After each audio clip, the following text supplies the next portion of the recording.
The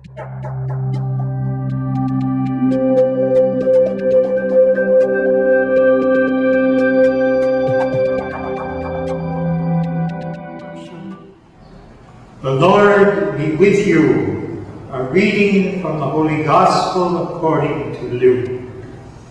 As Jesus continued his journey to Jerusalem, he traveled through Samaria and Galilee. And as he was entering a village, 10 lepers met him.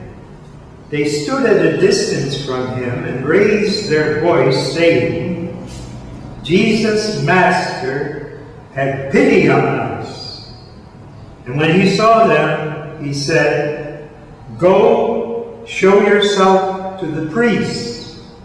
And they were going, and as they were going, they were cleansed.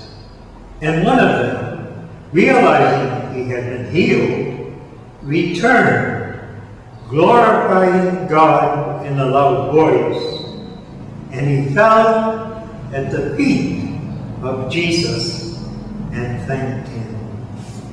He was a Samaritan. Jesus said in reply, 10 were cleansed, were they not? Where are the other 9? Has none but this foreigner returned to give thanks to God? Then he said to him, "Stand up and go. Your faith has saved you."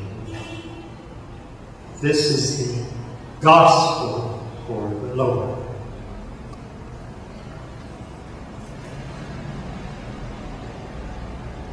St. Luke, as a great dramatist, can recreate for us a scene, an episode in our Lord's life, which is very appealing and insightful in what he's trying to teach. And we should remember also that St. Luke, in writing his gospel, has intervened to choose and to describe with his excellence, his literary greatness, what Jesus is teaching. And this lesson today also has a message for us, an important message, and that is why St. Luke preserved it and crafted it as he has. First of all, we have the policy in Jesus' day of exclusion, discrimination, separation, lack of unity, solidarity, fraternity, and acceptance on 2 levels. According to the book of Leviticus, if anyone had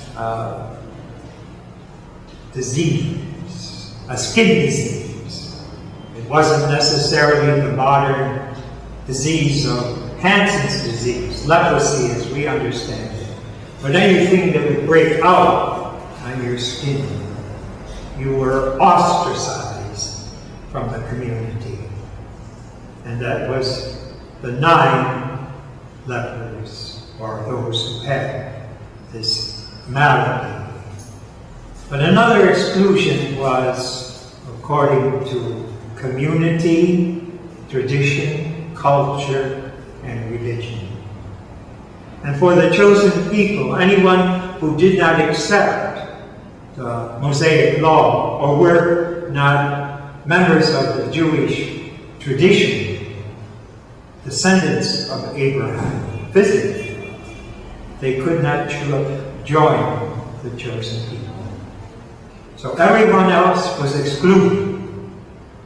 You couldn't touch them, you couldn't enter their homes, you couldn't deal with them. Discrimination, because they were not part of God's faith.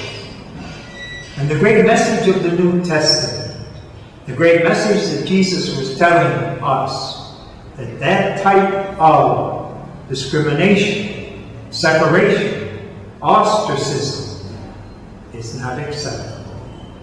Why? Because there is a new covenant with God, and God does not play favorites. Everyone is his favorite. He's reaching out in love, divine love, to every human being. He's creating what we call the divine family, in which everyone is invited to enter into intimacy with the Father through Jesus. But one of the conditions of accepting this invitation that Jesus came to offer to us and is continuing to offer through the church is thanksgiving, appreciation, gratitude for the blessings that God is showering upon us all. Human existence is a blessing. You can't buy it, and you can't prolong it. The Lord calls you. If you are continuing to live in this world, it's because he loves you and wants you to love others as he loves them. That is the meaning of gratitude. To open your heart to the God who is searching for you, loving you, caring for you, protecting you, and giving you your personal creativity. And that message is seen in today's episode. Jesus is not criticizing the 9 because they are slighting him, not appreciating him as they should. We see at the end of the episode why he says, "Where are the other 9?" Because he wants to give them something more, not just physical healing, but salvation and openness to their destiny as children of God. Because what does he say to this foreigner who was not a member of the chosen people, the Jewish people? Stand up, go on your way, and be saved. And so he wanted to give that message not only to someone not of the Jewish people, but to his fellow Jews themselves.